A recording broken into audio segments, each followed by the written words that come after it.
Well, that's an interesting question. If you have an over-doting, dominating, caretaking, and controlling parent, particularly maternal mother, again, are you referring to a specific gender, male or female, or any child? Okay, a male child. Okay, see, because I think it can be different based on the gender. I mean, when we think of human development, I mean, it's unique. Male psychological development is different than female psychological development. I mean, females identify with their mothers in attachment only to become like their mothers, women. Males have an entirely different process. They have a much more complicated process. They start out identifying with their mothers only to have to disidentify with their mothers and be something different, like their fathers. So there's an extra step involved for men than there is for women. See, we work harder. I love it. Anyway, so that extra step can be really complicated if the father's not strong enough to step in at a certain developmental age and begin to, sort of leverage that mother out of the way. If she effectively knocks the father out too, what is being communicated to the boy about who he is? So, from my experience, I don't know that it leads necessarily to criminality, but I think it can lead to ultimately a lot of misogynism. The boy can begin to really, really hate his dependency on that mother. Dependency breeds rage always.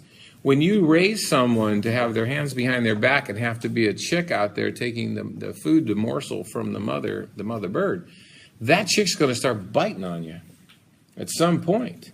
So dependency certainly breeds rage almost always, okay? Again, you may have a highly entitled child, who expects certainly women to handle everything, or on the other hand, they may even compensate by starting to dominate the women around them because they had no power over the mother.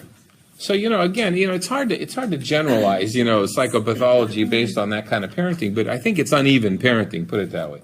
Ideally, it's great to have both genders or at least two parents who can express the qualities that we attribute to gender, and we attribute these qualities by learning, social learning.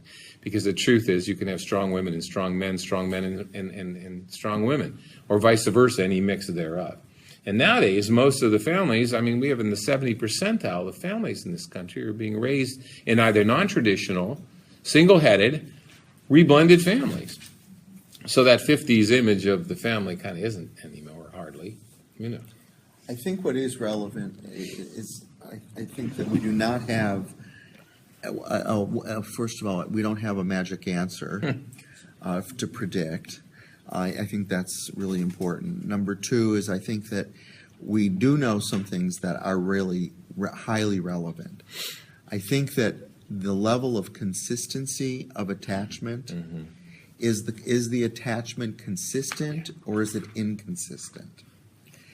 Is the parenting situation, is it present or is it in some way disorganized or preoccupied? If they're very busy professionals, for instance, they might be doing everything just right, but they're really not present for that child. They're no different in some ways than the heroin addicts who are blown away all the time.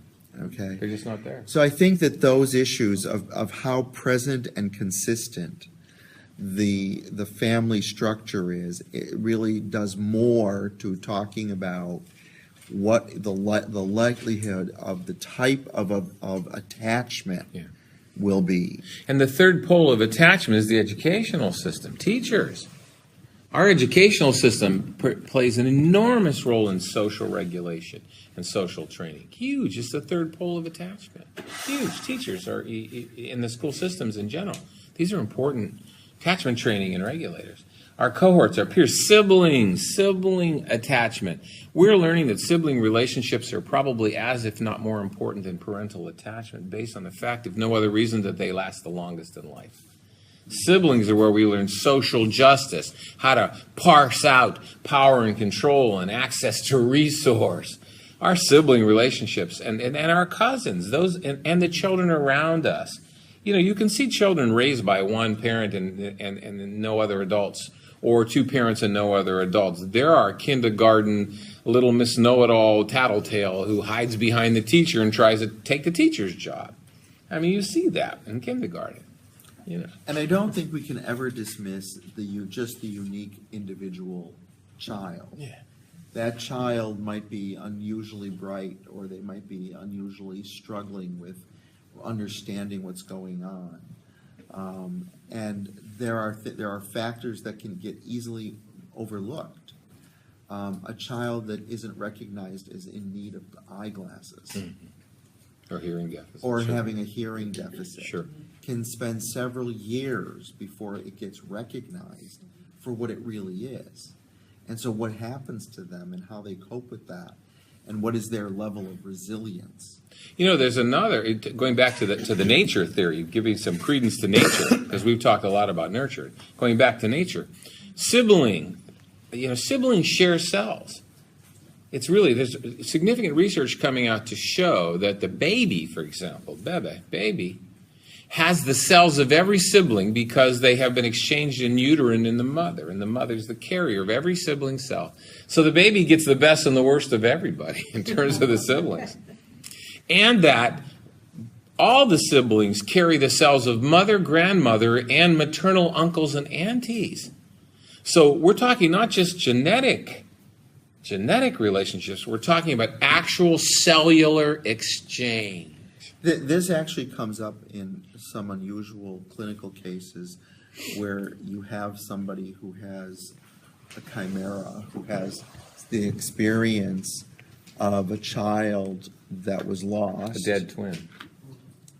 And that image is somehow alive in the psyche of the person. And they struggle with tremendous, nobody understands it. People have no way of making sense out of it. And this particular research actually would make a lot of sense out of it in saying that this person actually has a chemical, biological recall of another being that is actually an image, and that may also have been carried by one of the parents or both of the parents, and that is part of the development of some part of that personality and is haunted by that. Well, they can also show up as a physical cyst or physical part of the body that ends up being rejected at some point. That's the residual remainder of that twin's actual body. Yeah, they're joined. Wow. Right. So sibling is powerful.